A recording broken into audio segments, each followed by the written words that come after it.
everyone, and welcome back to another episode of ModGear. This week, I'm driving the, well, to be honest, it's a 911. There's so many of these types of cars that I don't know which one it is, so we're just gonna say it's one of many. But aside from that joke, let's just get right into it, shall we?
But before we begin this week's episode, let's take a step back in the past for a brief history lesson.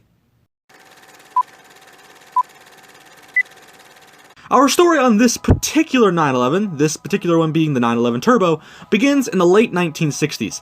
Porsche, because naturally, at the time was doing some experimenting with putting turbochargers on their engines, because they needed to find out if the turbocharger fit to the engine bone and the engine bone connected to the body bone. Yeah, I know, I'm making a rhyme here, don't question it.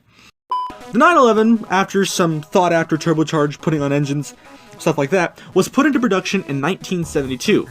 But surprisingly enough, the 911 was not put into production originally because, they wanted to make a legal version of it on the road. The reason why it was actually put into production was because Porsche needed to basically comply with some homologation regulations for racing, as they needed to make a certain amount of road legal variants of their race cars to actually put on the street, because, racing laws, but also because, it's the Germans, they got to race, man. They got to race and stuff. But because, and surprisingly enough, because the 911 was pretty loved by enthusiasts, both in the racing world and the, limited amount of cars they produced for the race, not the race, the road legal side of the car itself, Porsche just said, okay, screw it, and thus they ended up putting the 911 Turbo into a fully, road-going car, rather than just like, here's a race car and here's some limited edition, street legal cars, because, it's a 911, you can't have that. But then there's the question, the car's named the 911 Turbo, so what about that turbo they mentioned? They were doing turbocharged technology, so they have to have a turbo in there somewhere. Well, the car ended up using a pretty sizably massive Howden turbo, and not a KKK turbo, as it says if you go on websites and stuff on the internet, it'll tell you that it used a KKK turbo, because that's not what that means at all. Trust me, if you search up the KKK turbo, while you'll find the turbo, just don't bother searching up Triple K, because it's bad. It's a Howden turbo, just roll with it. But even so, the car still made some surprisingly good numbers based off of its flat 6, because Porsche, they use flat 6. The car made around 256 horsepower in rear-wheel drive and rear mid-engine, because, it's Porsche and the Germans. And it also made around 243 pound-feet of torque. So some surprisingly really good figures for the time period, especially in the 70s when, the balance between horsepower and torque was very, there wasn't really that big of a difference, but having a 13 number difference is actually really good. Surprisingly enough, the 911 Turbo is actually based off what was at the time a Porsche Carrera, not the Carrera GT that we all come to know later came on the 90s and the 2000s, it was that one car that Paul Walker died in by crashing into a tree. No, not that Carrera, a different Carrera from the 70s. Because the 911 was very heavily, I wouldn't say heavily designed by the Carrera because it wasn't, one of the biggest things that people surprisingly criticized the 911 Turbo for was its transmission.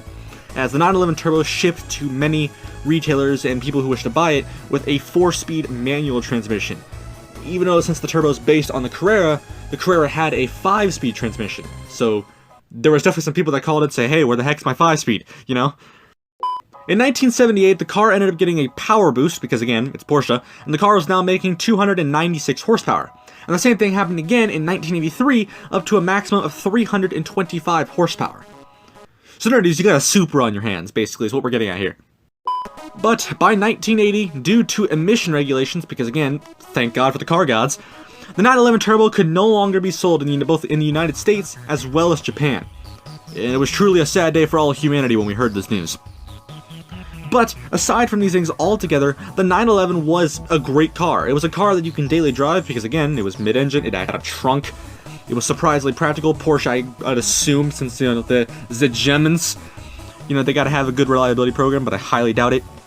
But all around, these cars were fun to drive, you know, through some B roads, you know, they were just great cars all together.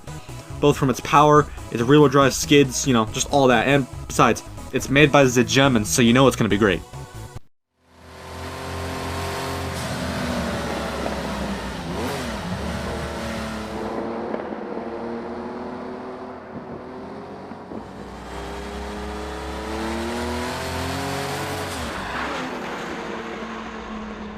But anyway, with that surprisingly, you know, German-like history lesson out of the way, we can get to this week's episode.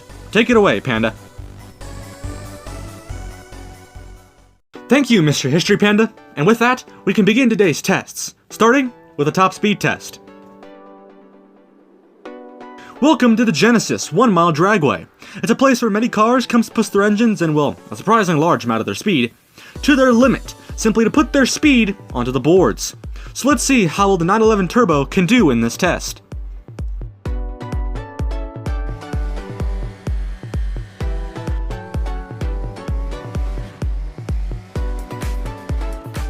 The Porsche 911 Turbo, whichever you want to call it, topped out at 127.4 miles per hour. It definitely kind of shocked me since I was expecting something like 110, because, you know, again, this is a car from the 70s, but this is still a great run either way from the 911. No pun intended. Next up is the whoa there partner of the brake test. The goal of this test is very simple. We want to make sure that all 4 of the car's brakes stops once it passes this white line. The goal of the test is to not hit the parked Nissan Leaf, and if you do, you want to measure your distance based on how far the Nissan Leaf moves from its parking spot. So let's see how well the Porsche can do in the brake test.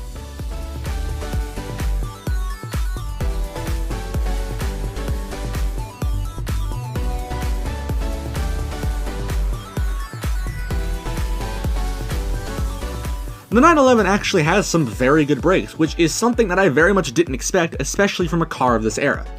But aside from this, it is a very awesome run from the 911 Turbo.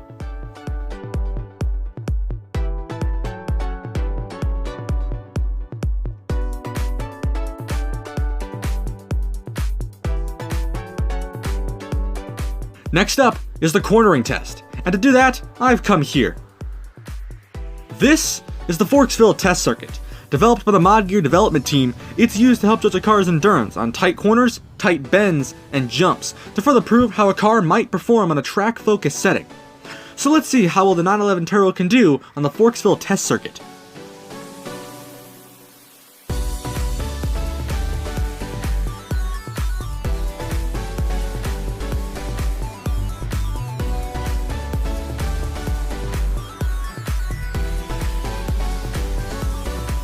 Overall, the Porsche does surprisingly well in this test, but there are still some minor issues that I noticed. For one, the car can definitely oversteer really hard, much similar to that of the McLaren 12C from a few weeks ago or some time. But braking or letting off the gas can easily solve this, because surprisingly enough, it's very easy to correct in this car.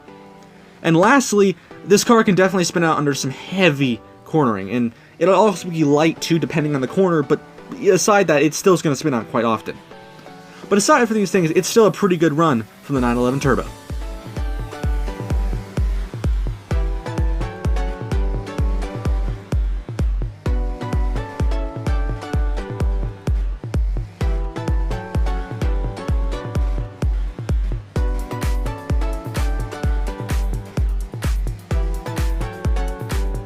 Next up is the back it upness of the parallel park test.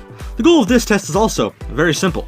We want to make sure that we can park the 911 Turbo between these two parked Renault Meganes, and when we do, we want to make sure that there's enough distance between both the front and in the back of the car for someone to walk through. So let's see how well the Porsche can do in this test.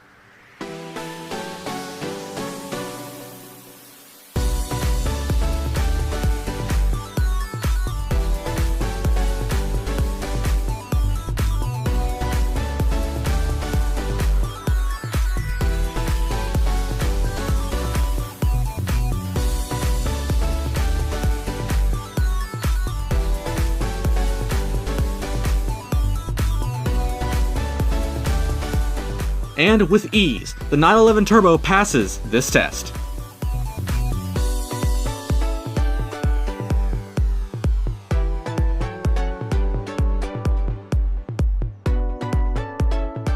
Next up is the break in your spine of the gravel road segment. The goal of this test is very simple. We want to see how well cars can tackle day-to-day driving conditions, whether it's be bumps, potholes, maybe a crack in a road, maybe like a giant, I don't know, like a mule or something in the road. We just want to see how well suspension travel works, see if your undercarriage is going to get destroyed or not, those kind of things. So let's see how well the car can do in this test.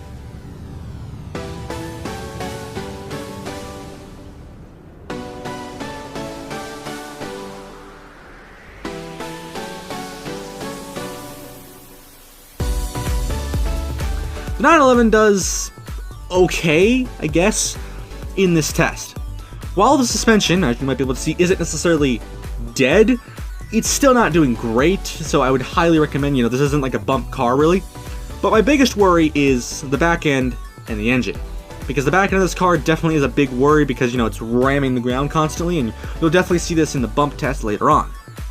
But even if aside from those things, it's still an okay run from the Porsche 911 Turbo, but the back end does worry me.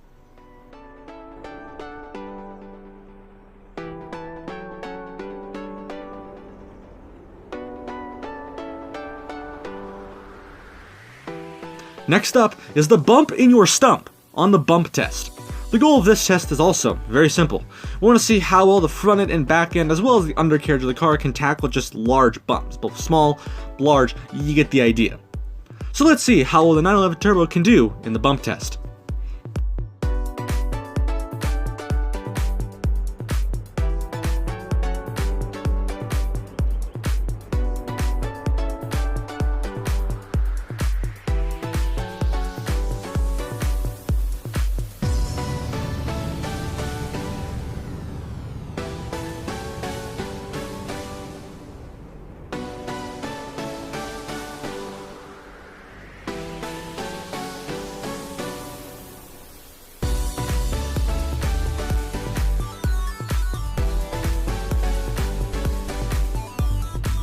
The Porsche does sort of okay, we'll put it, in this test.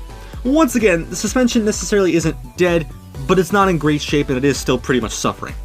And once again, my biggest worry is the back end and the engine, as it's just basically slamming the ground pretty regularly. And the undercarriage is still definitely a big concern, but I wouldn't say it's getting necessarily shredded because it kind of isn't, but it also is, so it's mixed. But it's still an okay run, but again, that engine just surprised me and the back end definitely worries me.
Next up is the twists and turns of the slalom test.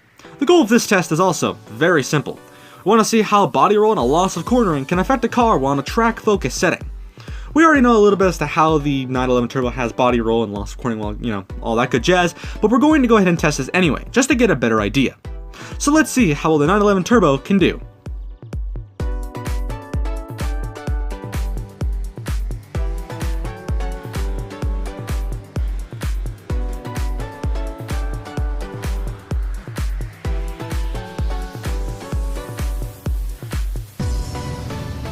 The 911 Turbo does pretty well in this test.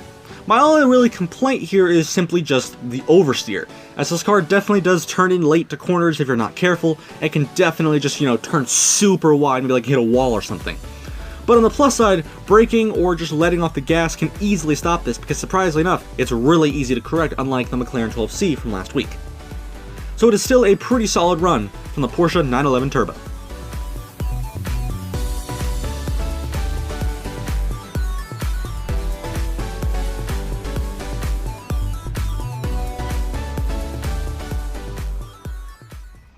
I couldn't really find much, or really many at all, MPG figures for this particular 911. All I could find was that, respectively, the car did somewhere around between 15 to 25 miles per gallon, respectively, in both city and highway, so no exact numbers really here. So with this in mind, how do these figures apply on the track?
And now, let's give the Porsche 911 Turbo an official lap around the Futaro circuit.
The official standard time is 2:17.62. With added up accidents and collisions, the final adjusted time is 2:33.62.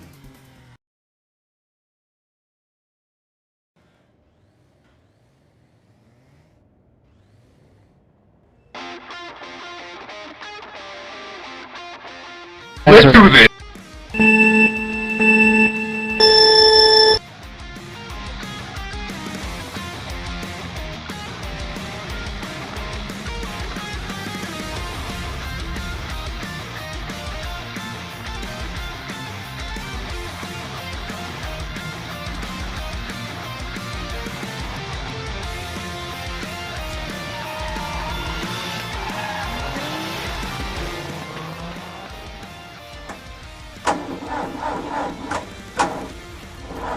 God fucking damn it!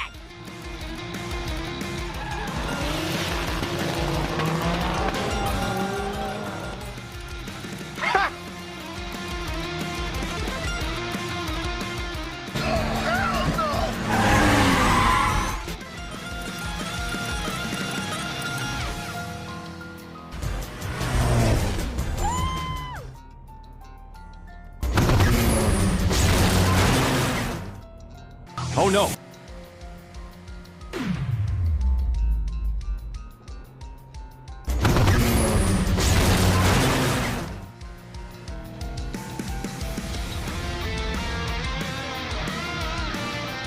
The fuck is that?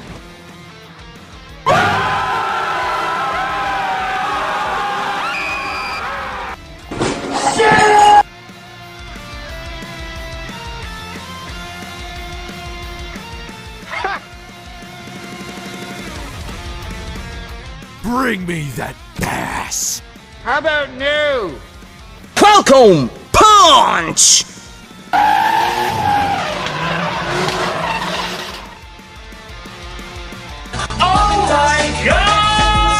Oh no!